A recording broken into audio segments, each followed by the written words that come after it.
The question is, are you fighting for your limitations or are you fighting for what you want? And often we find reasons to fight for limitations. And so what I've found with myself is I have to create a much more compelling story, something that is worth fighting for, something that's exciting to strive for. And when I do that, then my mind goes and stretches for that. It's interested in that compelling story and wants to fight for that instead of fighting for my fears or my imposter syndrome or those types of things. Welcome to Reinventing Perspective. Today we have an amazing guest. We have Kyle Gillette. Kyle, please let us know, who are you and what's your mission? Yeah, I'm Kyle Gillette. I run a business called Sage Mindset Coaching. My mission is to help 1 million people become better at their mindsets and habits so they can become the leaders they're meant to be. And I want to try to do that by 2025. So I'm on a timeline here. I got to get rolling faster and faster every day. I love to hear that. It means that the speed is not slowing down. It is just picking up. The train is moving. As new entrepreneurs, we love everything leadership, particularly and as you start your business, sort of stepping into that leadership position. Please, Kyle, tell us, what is Sage Mindset Leadership? SAGE is actually an acronym that stands for 4 things, and I like to describe it like a leadership house. So self-awareness is the foundation of your leadership house. If you struggle in that arena, the foundation of your leadership is not going to be very strong. Therefore, you can't build much of a house on top of it. Accountability is the nails that holds that leadership house together. Accountability to yourself and what you say you're going to do, but also holding your team accountable. And then growth is the walls and the roof. And it's also kind of the interior of your leadership as well. So there's times where we need to adjust and modify and move walls. We recently moved into our home and we had to totally adjust the bathroom to make it work for us. And it's the same thing in our leadership. We have to adjust things because we're growing and because the people we're leading are going to be influenced in different ways. And then the empowerment is the windows and doors. And that's where people see into your leadership through those windows. They see that and they get intrigued and they want to be under your influence. And then they knock on that door and then you open and they come on in. You have the opportunity to serve them and lead them as a SAGE leader. So that's the very small version of SAGE leadership. This is really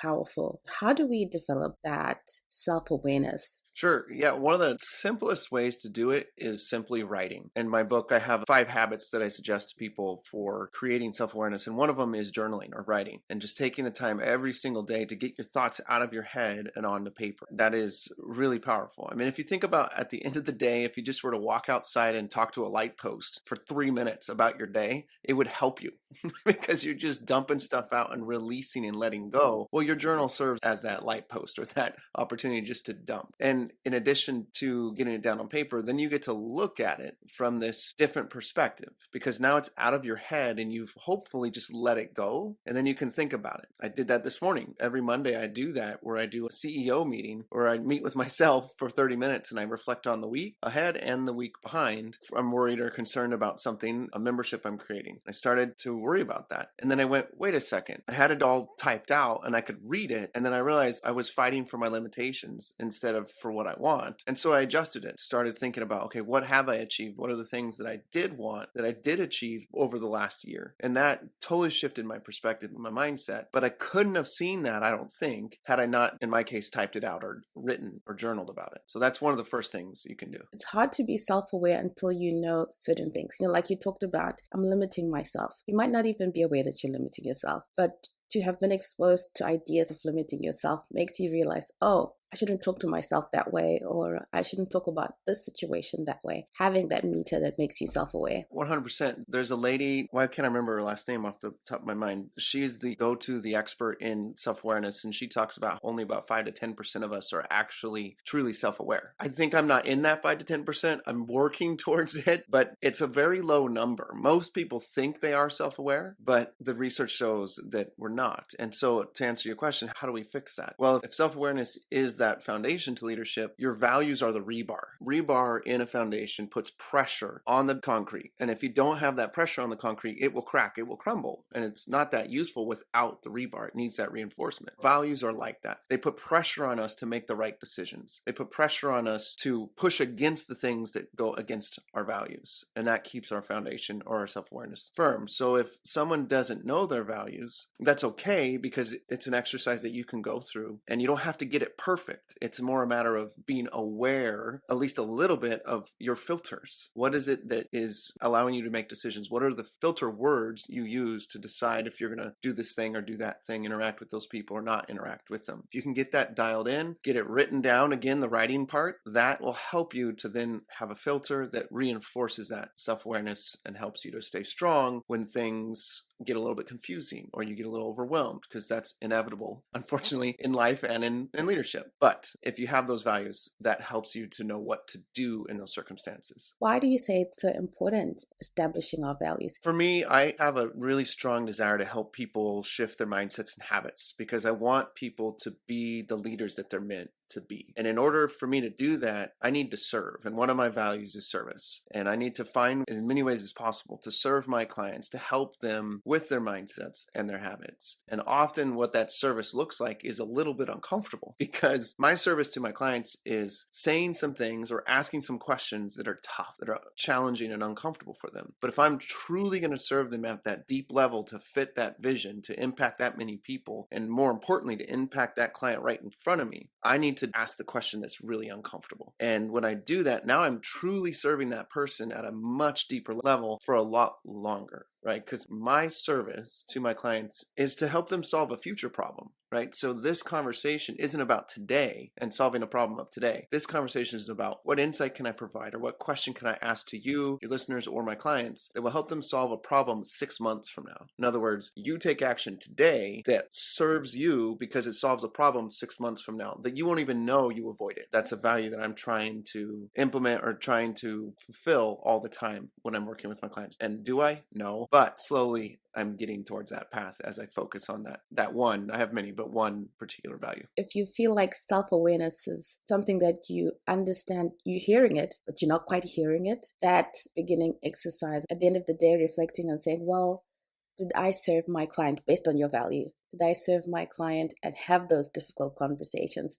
That could be the beginning of sort of you practicing self-awareness in what you do. So, wow, thank you so much for that. Just a quick ask. If you're finding this information helpful, please share it with someone that you know would love this conversation and would find this information beneficial. Thank you again for listening in. And let's jump back into our conversation. It's often difficult to lead yourself, I've found. You may have all these ideas, but to actually push yourself, to actually lead yourself, to get into something, there's like this disconnect. What are the biggest blocks to being able to lead yourself? One of them is we don't cast a big enough vision for ourselves, and we start to believe the doubt that we put into ourselves. I talked about this in a post that I'm going to send out in a couple of weeks. And the question is, are you fighting for your limitations, or are you fighting for what you want? And often we find reasons to fight for limitations. What I've found with myself is I have to create a much more compelling story, something that is worth fighting for, something that's exciting to strive for. And when I do that, then my mind goes and stretches for that. It's interested in that compelling story and wants to fight for that instead of fighting for my fears or my imposter syndrome or those types of things. And that's one path of many, but one path that I've used to help overcome those fears, those limitations that I put on myself. Casting a big vision. I think of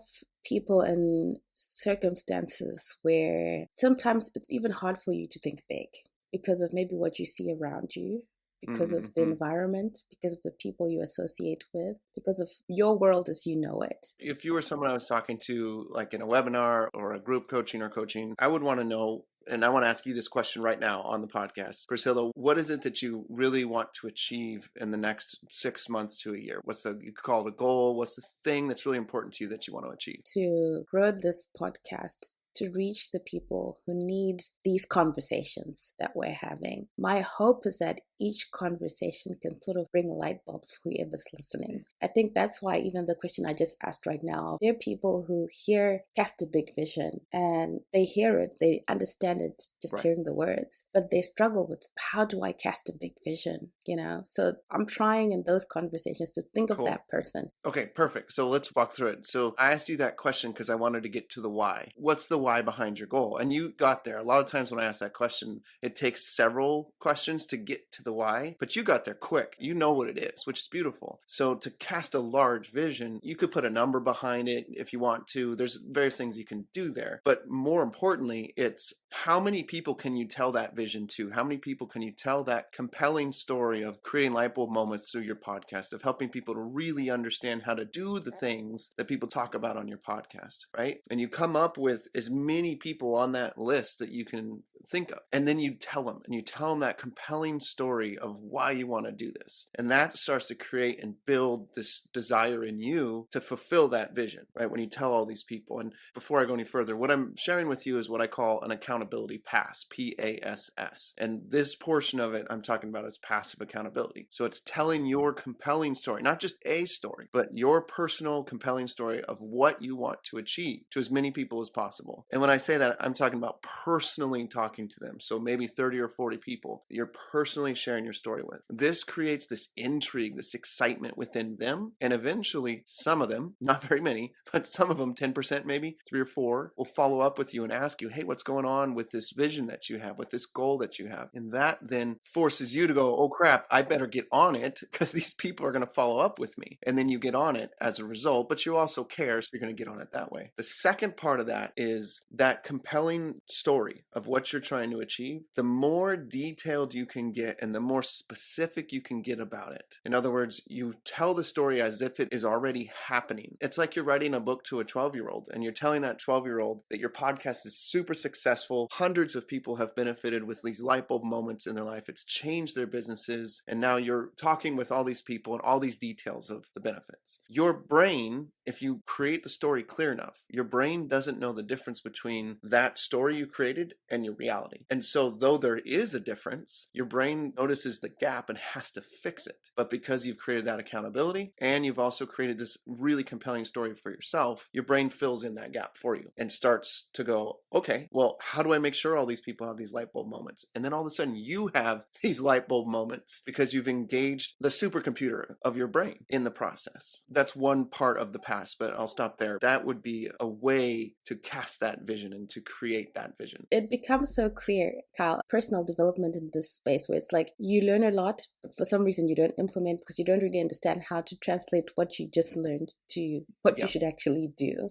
So, wow. Sorry, let me share one more bit of this to make it super concrete. So to make it super concrete, I talked about the gap between where you are and where you want to be and telling your story. After this episode, I would encourage you and anybody else that's listening to make a list of 40 people that you can tell your story to. Start telling them. And I don't mean email them. That doesn't count. And I don't mean text either. I mean phone call, in person. That's the only way that this truly works, because what it does is it helps you to own that vision. When you tell people personally, it's easy to email 1,000 people and tell them what your vision is. Anybody can do that. That's not hard and it's not scary. But when you're telling people personally, that's scary, right? And that then shapes your vision and shapes you in the process to becoming the person you need to be to achieve that vision. And if you don't do that part, it's going to be way harder to get there. You'll have to rely on who you are now to get there, which if your vision's big enough, you're not going to be able to get there with the version of yourself you are now. I can't reach 1 million people with the version of me right now. There's no freaking way.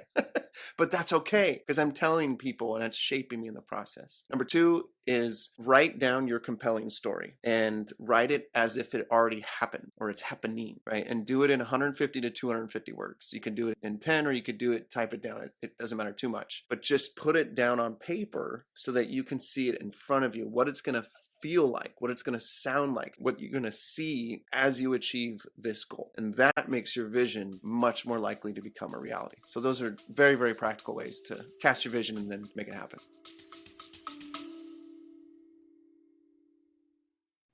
Hey, small business family, quick pause here. If you've been listening and thinking, I need help getting clear on my message and how to actually market this amazing thing I've created, I've made something just for you. It's called the Clarity Intensive, and it's 2 focused sessions, one-on-one, where we untangle your ideas, map out your next best move, and build a foundation for real business momentum. If you're done thinking what's the right thing to do, and you're ready for a customized strategy that fits you, this is for you. You'll find the link in the show notes, or you can visit the website www.reinventingperspectives.com/shop, and you'll see our Clarity Intensive 1-to-1 marketing coaching. Let's get back to the show.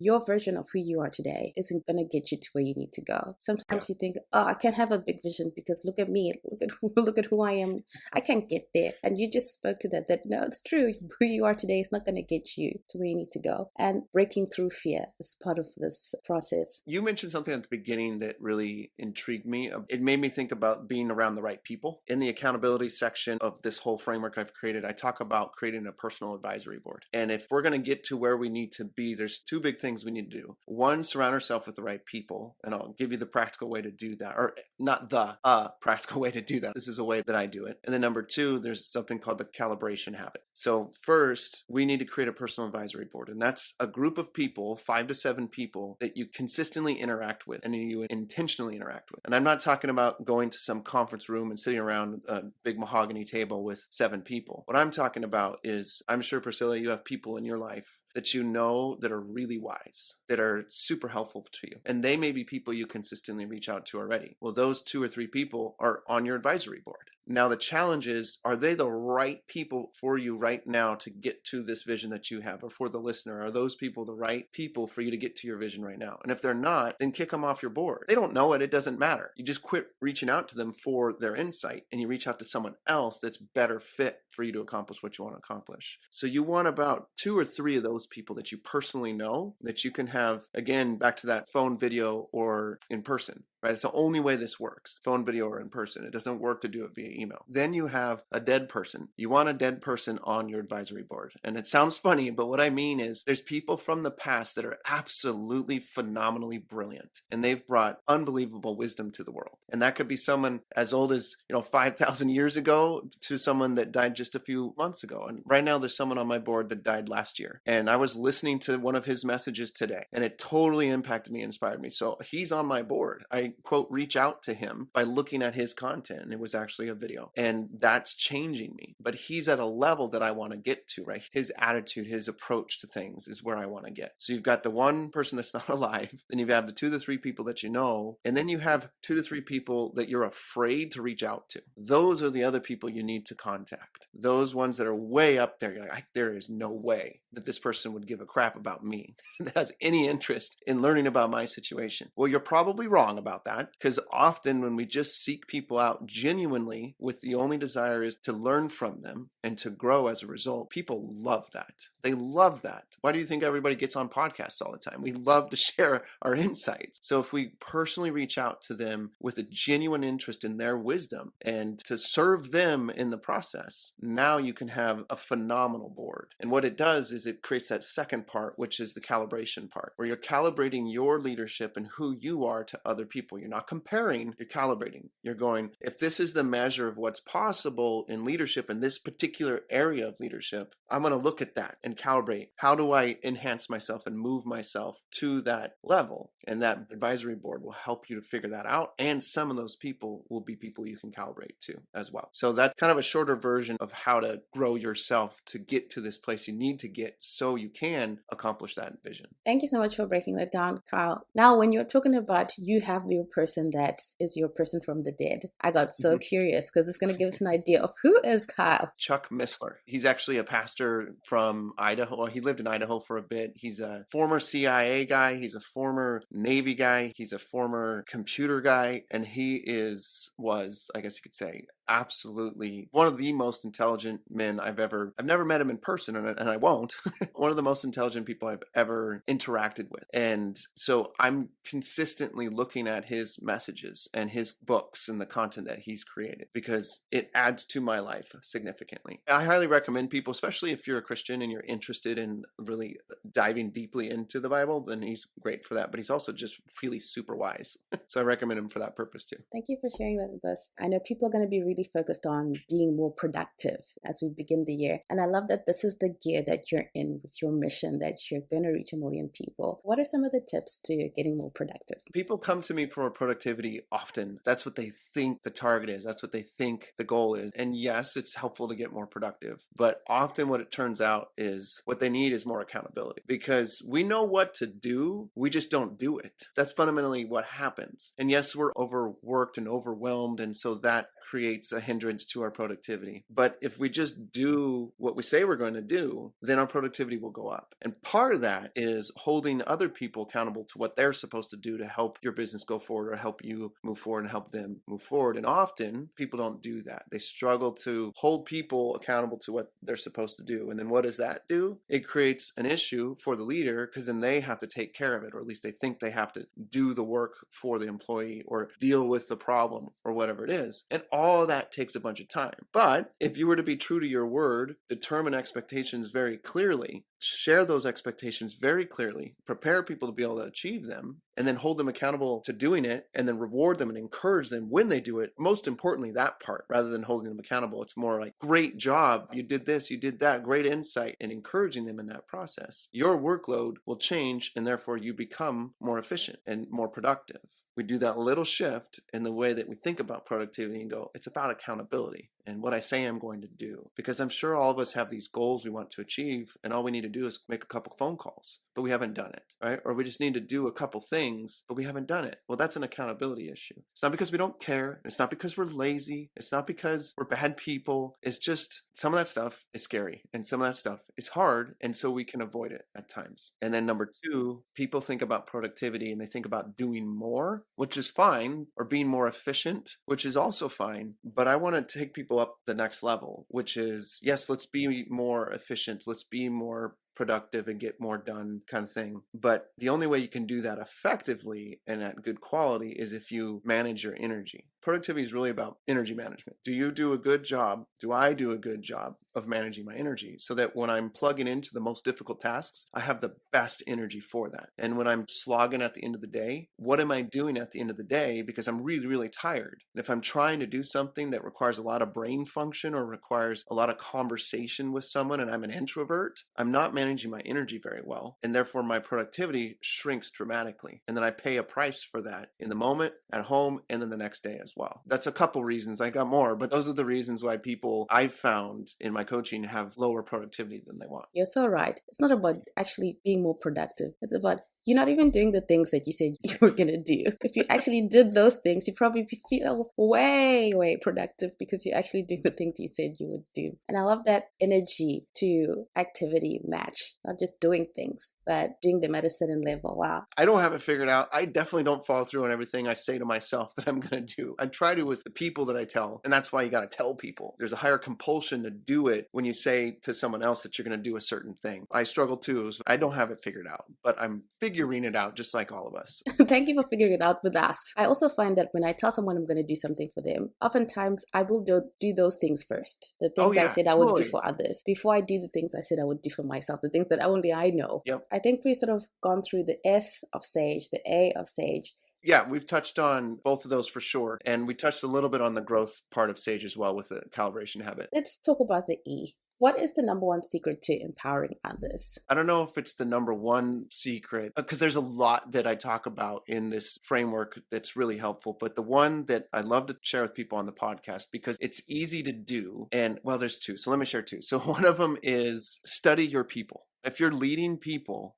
study them, know them intimately. And I know that's a funny word for the business world, but know them intimately. In other words, know what drives them, know what excites them, know what they're not good at, what they're good at, and truly understand them as a personality, as a person. Just know them deeply. And this doesn't mean you have to hug them and know about their personal life and know what's going on with their dog or with their grandma. That's not what I mean. I mean, what is it about their job that excites them? What is it about the work that they just recently finished for you that they're proud of? Do you know the answer to that question? And if you don't know your people. Who is it that they get along with the best in the workplace and why? Who is it that they struggle with the most in the workplace and what's going on there? What are those two people doing about it that's creating problems for both of them, right? There's hundreds and hundreds of questions we can ask, but ultimately study your people, know them deep. And I think intimately is a good word here. And how you do that is up to you. But one simple thing you can do is have one-off conversations with them, just a simple hello type conversations and ask them open-ended questions. questions. And that is as simple as saying, what do you think? 4 words, what do you think? They come to you with a problem, what do you think? I saw that you did this on this project and you did a really good job. What were you thinking when you did that, right? It's not an accusation, it's a curiosity. So to study your people, you got to get curious and ask those open-ended questions. So if you really want to empower someone, you need to know them, and then they feel good about what they're doing with you and for you, and then they're going to grow, they're going to improve themselves. That's one of the first steps in empowering other people. Talk to us about your book. Sure. So I wrote a book called Sage Leadership, a 4-part framework for becoming a people first leader. And the book works through the 4 different pillars of Sage. And then I work through a bunch of different mindsets and habits associated with each of those pillars. And we've talked about 6 or so of those mindsets and habits in this podcast. In the book, I break them down with stories and stats and practical ways. So I work through mindsets and habits of each of those pillars in a way that you understand what the mindsets and habits mean, how that can be implemented into your life and business in a very practical way. And then typically I add a story to it to enhance it in your mind, to get it really stuck in your mind. The book is designed so that you can use it as a bit of a reference for whatever area you want to grow in those mindsets and habits. And you can look in it and go, okay, I really want to grow in listening. I really want to grow in patience. I want to grow in being more coachable myself or coaching my employees. And every section of the book gives you practical ways to do that. So ultimately, with the point of it being, hey, if you want to truly take your business to the next level, you got to lead people in really powerful and good ways. And it's available on Amazon for an international audience. Yes. Thank you so much for that. What is the number one book that has impacted you the most? I mean, the Bible is definitely the book that's influenced me the most. And then if you think of another book, it's more of a seasonal thing for me because I read a lot of different books. The most recent one was called Crucial Accountability. That one has really impacted me heavily and the clients that I work with. But the Bible forever has always been a big influence for me. And then the most recent one is Crucial Accountability. What has been your biggest leadership lesson? I used to ride motorcycles and I had a Harley Sportster. I was riding around with buddies quite a bit and got pretty confident, overconfident on the motorcycle. Where I was living at the time, we lived right next to the Pacific Ocean, and there was this new housing development going in, and they had these perfectly paved asphalt streets. And so I one day decided I'm gonna go hop on my motorcycle, go up into the hills of this area. It was hilly pasture land, and then it had a wide open view of the Pacific Ocean. So super early in the morning, hopped on the bike and I rode up to that area, and I got to the very top of it in this cul-de-sac, and I could just beautiful view. I'm leaning on the bike and I'm just like, this is amazing. And then I got back on the bike and I didn't remember the road as well as I thought I did. And I started going really fast in a residential area that was kind of curvy. And I was coming up this hill at 50 miles an hour in a residential area. There's no houses at this point, right? So it's still in development. But the hill wasn't just a hill, it was a curved hill. So it went up and then it curved. And then you had these curbs, you know, the curbs of the sidewalk. And I noticed that there was no way I was going to make the turn. And instead of slowing down or leaning hard, I grabbed the brakes. And so then I skid into that curb. And I remember looking down at the speedometer. I was going 30, 35 miles an hour and going, uh-oh.